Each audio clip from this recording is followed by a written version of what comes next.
Hello students, good afternoon to all of you. How are you all? I Dr. Lal Babu Jaiswal, Assistant Professor, Faculty of Commerce, Banaras University, Varanasi, Uttar Pradesh, India. Today the class is going to start regarding to the retirement benefits. After the retirement of any employee, after the superannuation, the employee gets some types of monetary benefits, and these are taxable or not taxable. These are included under the volume of the salary as per the provision of Income Tax Act 1961. Dear students, under this facility, gratuity section 10 subsection 10, encashment of on leave section 10 subsection 10 AA, commuted value of pension section 10 subsection 10A, compensation for retrenchment section 10 subsection 10B, compensation for voluntary retirement scheme section 10 subsection 10C, or amount from provident fund section 10 subsection 11. These facilities are called retirement benefits. It is the second part of the salary, and such types of amounts are called the retirement benefits. So now I am going to start the gratuity. Dear students, gratuity means, so gratuity is a voluntary payment made by an employer in appreciation of service rendered by the employee. Nowadays, gratuity has become a normal payment applicable to all employees. In fact, payment of Gratuity Act 1972 is a statutory recognition of the concept of gratuity. Almost all employers enter into an agreement with employee to pay gratuity. It means generally all types of employer pay the amount of gratuity to its employee. So dear students, gratuity is a one of retirement separation dues paid to employees. An employee become eligible for gratuity after rendering minimum service of 5 years in an organization, subject to certain exceptions.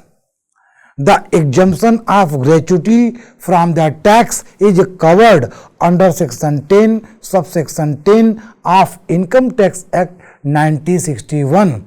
Dear students, any gratuity received during service is fully taxable. It means if any employee get the amount of gratuity during its service period, whether the employees are government employee or non-government employee, this gratuity is fully taxable.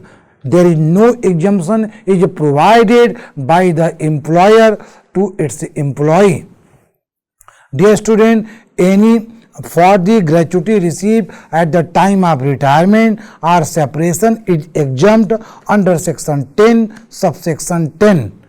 Under this, employees are categorized into two part. यानी कोई भी employee जब retirement के बाद gratuity की amount receive करता है तो ऐसे केस में एम्प्लॉइज़ को दो कैटेगरी में बांटा गया है, गवर्नमेंट एम्प्लॉई और non government employee. Government employee का सेक्शन 10 सबसेक्शन 10 क्लास रोमन 1 है और नॉन गवर्नमेंट एम्प्लॉई का सेक्शन 10 सबसेक्शन 10 क्लास रोमन 3 है. तो dear students, we are saying actually if the amount of gratuity received during the service period of the employee, so then it will be fully exempt, fully taxable from the tax, for fully taxable under the head of the salary. यानी कोई भी employee gratuity की amount अपने नौकरी के दौरान पाता है, अपनी नौकरी के करते हुए ही रिसीव करता है, तो इस अमाउंट को सभी प्रकार के एम्प्लॉय के लिए टैक्सेबल किया गया है, कर योग्य किया गया है। But if the employee gets the amount of gratuity after the retirement, after the superannuation, after the separation from the organization, so employees are categorized, employees are divided in two parts. First part is called government employee and second part is called non government employee. तो जो government employee होते हैं उनके लिए section बनाया गया है, section 10 subsection 10 class 1। जो नॉन गवर्नमेंट एम्प्लॉय होते हैं उनके लिए दो कैटेगरी किया गया है। First, the employee who is covered under gratuity act 1972 और उनका सेक्शन है section 10 subsection 10 class Roman second. और the employee who is not covered under the gratuity act 1972। तो ऐसे एम्प्लॉइज को हम सब लोग section 10 subsection 10 class Roman third में उनका बंटवारा किया गया है। तो dear students, this chart represent about the taxability of the gratuity, about the taxability of the gratuity, or in the case of taxability of the gratuity, this chart represent if the amount of gratuity received during service period, so it will be fully taxable. If it is received at the time of retirement या at the time of superannuation या after the death, तो employees are categorized under the two part. First for government employee and second for other employee. For government employee, section 10 subsection 10 article clause 1, it will be fully exempt from the tax. And for other employees are categorized into two parts. The employee who is covered under Gratuity Act 1972. And second, the employee who is not covered under Gratuity Act 1972. तो जो cover करते हैं उनका section 10 subsection 10 class 2 बनाया गया है, और जो नहीं कवर होते हैं सेक्शन 10 सबसेक्शन 10 क्लास 3 बनाया गया है। तो dear student, the employee who is covered under the payment of gratuity act 1972, the amount which is received by the such types of employee who is called non-government employee as well as covered under the payment of gratuity act, list of the following three amount will be exempt from the tax. First, actual amount received. Second, maximum limit 20 lakhs, लेकिन अब ये amount बढ़ करके 25 lakhs हो चुका है। And on the basis of last month salary and DA the salary of 15 days into total completed service period and part of the month of the year off. Dear students, in this case Mr. Ravi retired on 15 June 2023 after completion of 26 year 8 months service and received gratuity 15 lakhs. At the time of retirement, his salary was basic pay 50,000 per month, dearness allowance 10,000 per month, 60% of which for retirement benefits. Next, commission 1%, turnover of turnover or turnover for 12 months is rupees 1 crore 20 lakhs and bonus is rupees 25,000 per annum. Dear students, in this case compute his taxable gratuity assuming he is a private sector employee and covered by payment of gratuity act. Second case, he is a private employee and not covered by the payment of gratuity act. And third, he is a government employee. So dear student, this is a case where basic pay 50,000, dearness allowance 10,000, 60% is under the terms of employment, commission is 1% and bonus is 25,000 per annum. So dear students, if the employee is non-government employee and get the amount of if the employee is a non-government employee and covered under the payment of gratuity act, to list of the following three amount. First, actual received amount of gratuity. In this question, actual received amount of gratuity is rupees 15 lakhs. Second, maximum limit 25,000 but 25 lakhs. 25 lakhs is increased in the year 2024 after the announcement of the DA mode DA in above 50%. But कहीं कहीं ये 20 lakh rupees को अभी 31 मार्च 2024 तक count किया जा रहा है. तो in this case basic pay is 50,000, dearness allowance 10,000, 60% is under the terms of retirement benefits. तो in this case when the employee is a private employee and covered the payment of gratuity act 1972, तो under this case list of the following three amount will be exempt. तो this slide represent the solution of the question when the employee is covered under the payment of gratuity act. तो gratuity received amount 15 lakhs or exemption list of the following. First, gratuity received 15 lakh. Second, maximum limit statutory limit 20 lakhs. Now it is 25 lakh.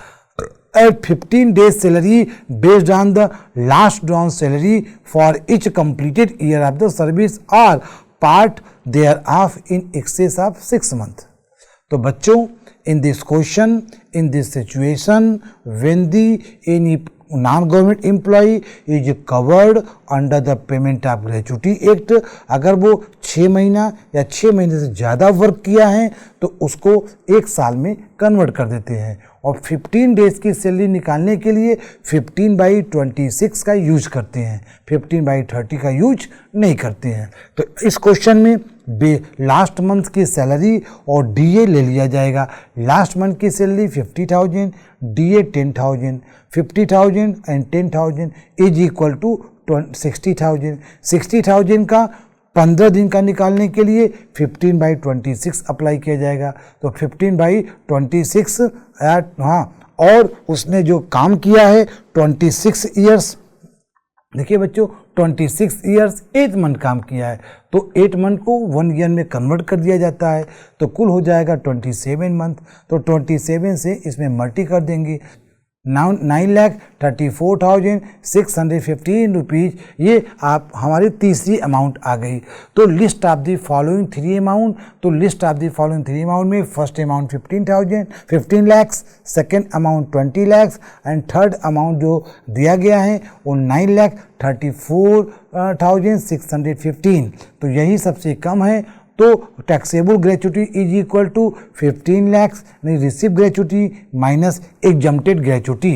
तो exempted gratuity is 9,34,615, इसको minus कर दिया जाएगा. तो rest amount will be taxable under section 10 subsection 10 class Roman second. 5,65,385 will be taxable amount. So this situation represent in the case of non-government employee who is covered under the payment of gratuity act. Okay student, तो gratuity act में जो cover हो रहे हैं उनको किया जा रहा है. And next one is when the employee is non-government employee and does not covered under the payment of gratuity act. So list of the following three amount will be exempt from the tax. First, actual amount received. Second, max statutory limit 20 lakhs oblique 25 lakhs. And third, on the basis of average salary, the salary of 15 days into total completed service period.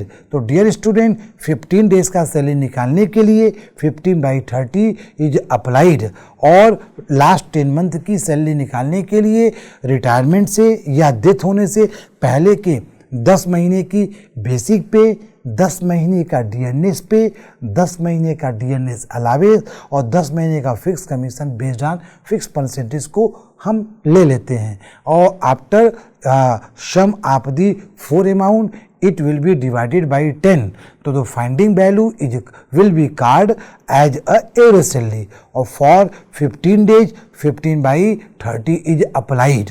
But in the case of the Payment of Gratuity Act covering, it was applied 15 by 26. But in this case where employee is non-government employee and does not covered under the Payment of Gratuity Act, 15 by 30 will be applied. 15 by 30 applied, or for total completed service period means part of the month is not converted in 1 year, whether the employee works 11 month or 10 month or 9 month, so these months are not converted into a year. So student, these charts represent the rules about the gratuity. Dear student, in second case, employee is not covered under the Payment of Gratuity Act. The case is same. The case is same. Question is same, but the condition is different. In this case, the employee is not covered under the Payment of Gratuity Act 1972. So for this purpose, there at least of the 3 amount will be exempt. जो तीनों में सबसे कम होगा वो exempt होगा. First, actual amount received of the gratuity कितना है? 15 लाख, 15 लाख हो गया. सेकंड है स्टैचुरी लिमिट, स्टैचुरी 20 लाख या 25 लाख. और तीसरा है on the basis of 10 months on the basis of average salary, the salary of 15 days into total complete service period, part of the months are not taken over. तो मैंने आप लोग को बताया था 10 मंथ की सैलरी ले लेंगे, 50,000 पर मंथ है, 10 मंथ का हो जाएगा आपका 5 लाख. 6,000 ये ग्रेचुटी डीए की अमाउंट देखिए, ये डीए की अमाउंट 10,000 रुपया है.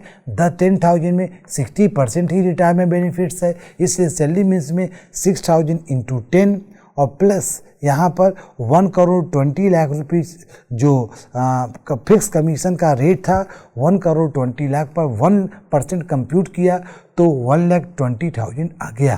तो 5 लाख रुपए बेसिक पे, 60,000 डीएनएस पे और डीएनएस अलावेंस और 1,20,000 आपका fix commission based on fix percentage. In after sum of the 3 the finding value is card 6,80,000.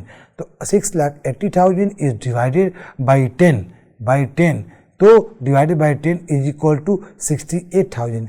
68,000 into total completed service periods in years. तो टोटल कंप्लीटेड सर्विस पीरियड का मतलब 6 महीना या उससे ज़्यादा को 1 साल में कन्वर्ट नहीं कर सकती है. तो डियर स्टूडेंट्स, यहाँ पर 26 साल 8 महीने जो काम किया था, देखिए क्वेश्चन में हम लोग देख सकते हैं 26 साल 8 महीने काम किया था. तो 8 महीने को आप नहीं बदलेंगे मंथ में, तो 26 से देखिए मल्टी किया गया तो 8,84,000 आ गया. तो list of the following amount will B examined. जो तीनों में सबसे कम हो वो एग्जाम्ड हो जाएगी. फर्स्ट है आपका actual received amount of gratuity. Second है मैक्सिमम लिमिट. मैक्सिमम लिमिट कितना? आपका 20 लाख या 25 लाख है. और थर्ड है on the basis of average salary, the salary of 15 days into total completed service period in months.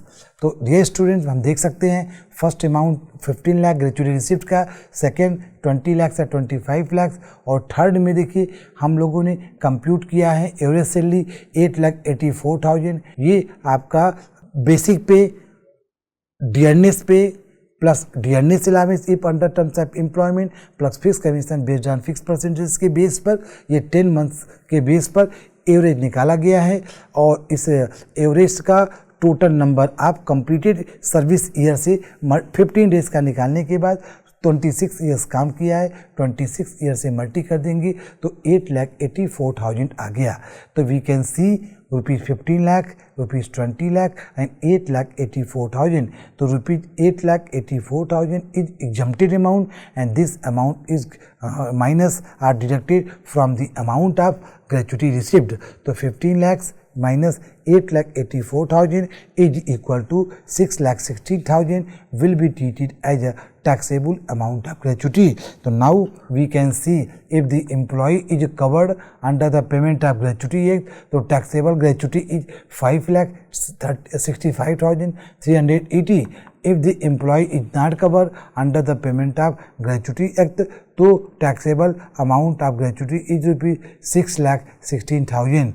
So now we can see generally employees in the case of covering under the Gratuity Act, the tax liability is less comparison of the not covered under the Payment of Gratuity Act. Okay students, any question, any query, please call without any hesitation. Third case is if the employee is a government employee. So in the case of government employee, the amount which is received regarding to the gratuity will not be taxable, will be tax free, will be free from the tax. तो gratuity received 15 lakhs और exemption जो है वो पूरा मिल जाता है, 100% मिल जाता है, तो taxable amount of gratuity will be nil. Case second, this case is also related to the amount of gratuity. The case is Mr. J retires from his service on 25 January 2025 after serving 30 years 6 months and 5 days. मतलब 30 साल 6 महीना 5 दिन काम करके retire हुआ. At the time of retirement, his basic salary was rupees 9,000 per month, but annual increment fell due to on 1st July every year rupees 1,000. DA rupees 5,000. 60% DA का retirement benefits के अंदर आता है. Commission at the rate of 1% annual turnover of rupees 12 lakhs. He is received gratuity amount rupees 8 lakhs. So compute the taxable gratuity for the assessment year 25-26, assuming that he is a government employee. If he is not government employee, covered under the Payment of Gratuity Act and not covered under the Payment of Gratuity Act. So dear student, in the case of government employee, the amount which is received by the government employee will be exempt, fully exempt from the tax under section 10, subsection 10, clause Roman 1. Okay मतलब सरकारी कर्मचारी जो भी gratuity पाता है वह tax से free होगा. In the case of non government employee, non government employees are divided are categorise into 2 part. First, the employee who is covered under the payment of gratuity act, and second the employee who is not covered under the payment of gratuity act. तो the solution is first, J is a government employee, so entire amount of gratuity received at the time of retirement will be fully exempt under section 10, subsection 10, clause 1. In the case of non-government employee, and non-government employee is covered under the Payment of Gratuity Act, so under the Payment of Gratuity Act, list of the following 3 amount will be exempt. First amount is actual received amount. Actual received amount is 8 lakhs. Second, maximum limit 20 lakhs or 25 lakhs. And third is on the basis of last drawn salary and DA.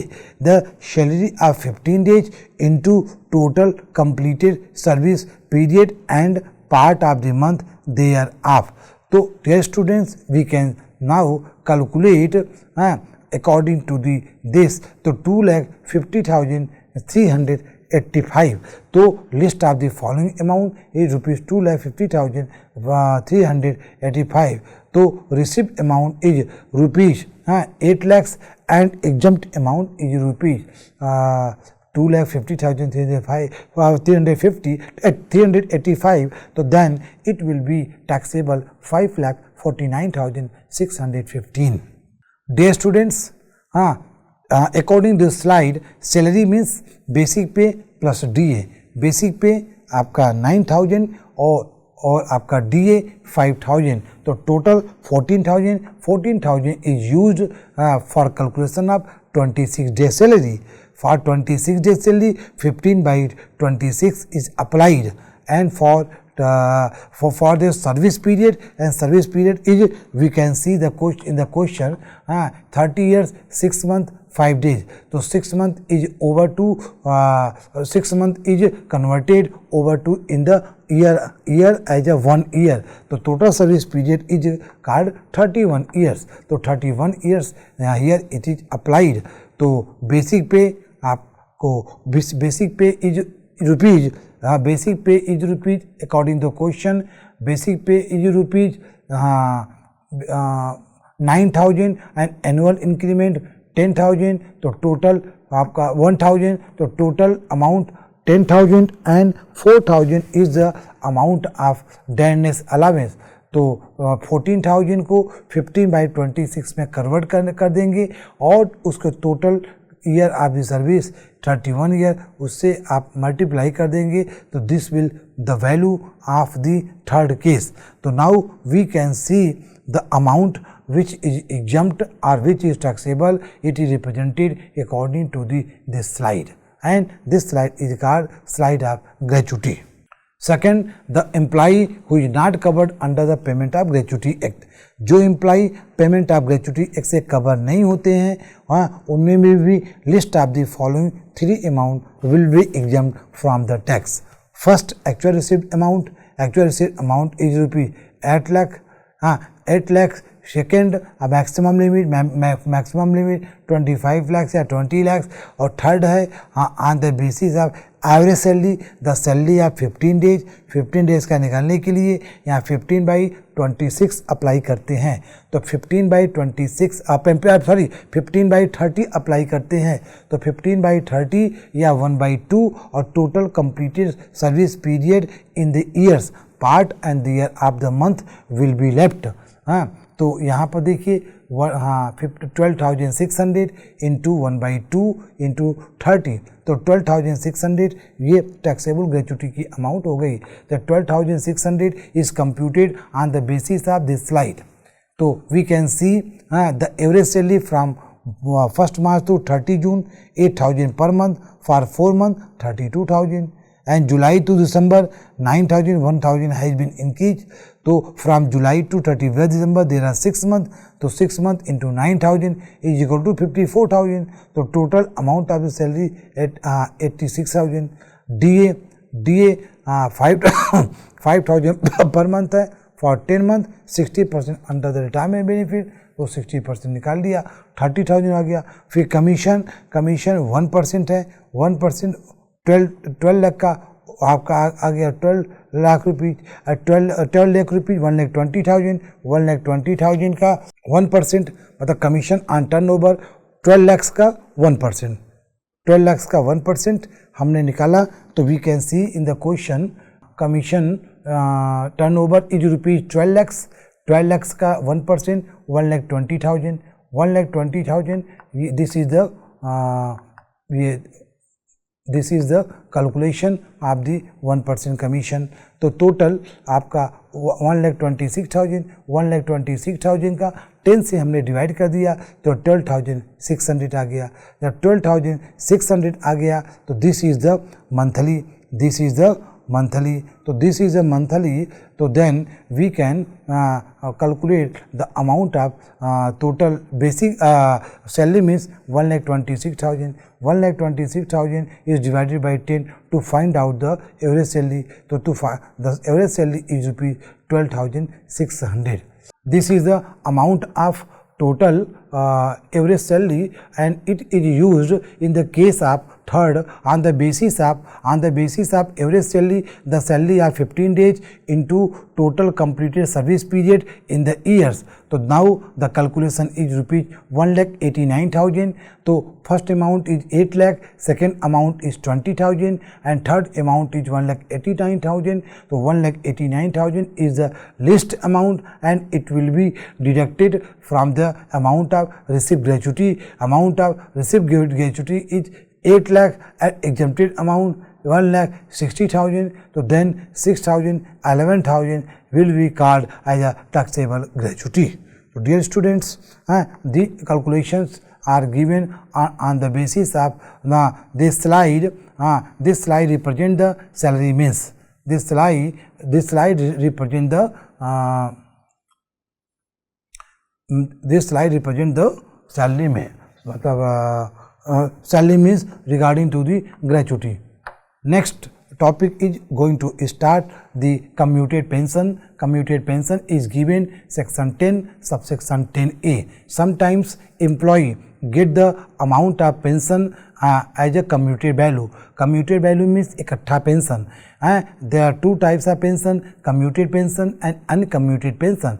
Uncommuted pension is taxable for all types of employee, whether the employee is government employee or non-government employee. But in the case of commuted pension, the commuted pension is exempt for the government employee. But in the case of non-government employee, if the employee gets the amount of pension, amount of gratuity, so then 1/3 of total pension will be exempt from the tax.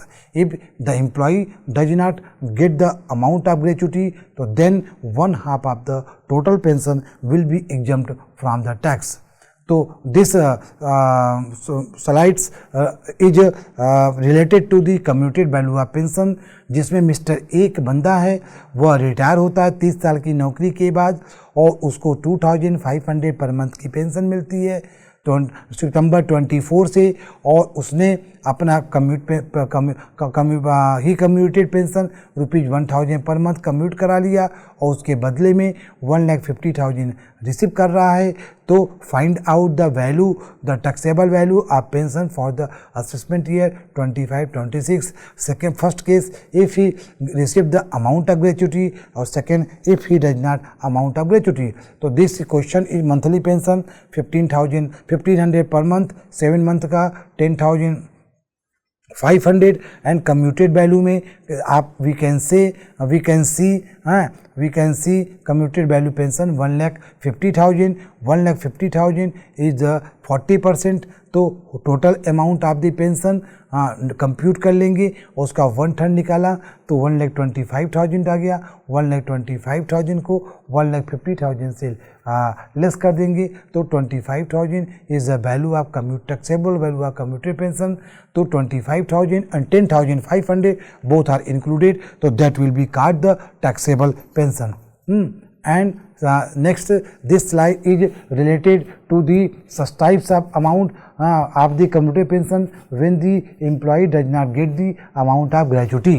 So in the case of amount of gratuity, does not get the amount of gratuity, so the calculation is given monthly pension 1,500 into 7 commuted value में आप commuted value pension 1,50,000, but the according to the rule when the employee does not get the amount of gratuity, तो then total pension का 1/2 exempt होगा. तो total pension का 1/2 निकाला 1,87,500 आया, जबकि commuted value of pension 1,50,000 है. तो total amount will be exempt from the tax.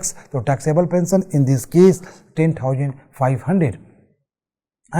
And case third is related to the also amount of commuted pension if the employee does not receive the amount of gratuity, and if the employee receive the amount of gratuity, and it will be also solved on the basis of previous calculation. So now I am sure you have got each and everything regarding to the gratuity and regarding to the commuted value of pension. So I will see I see you, I meet you again. Thanks to all of you for your nice listening, and thanks again.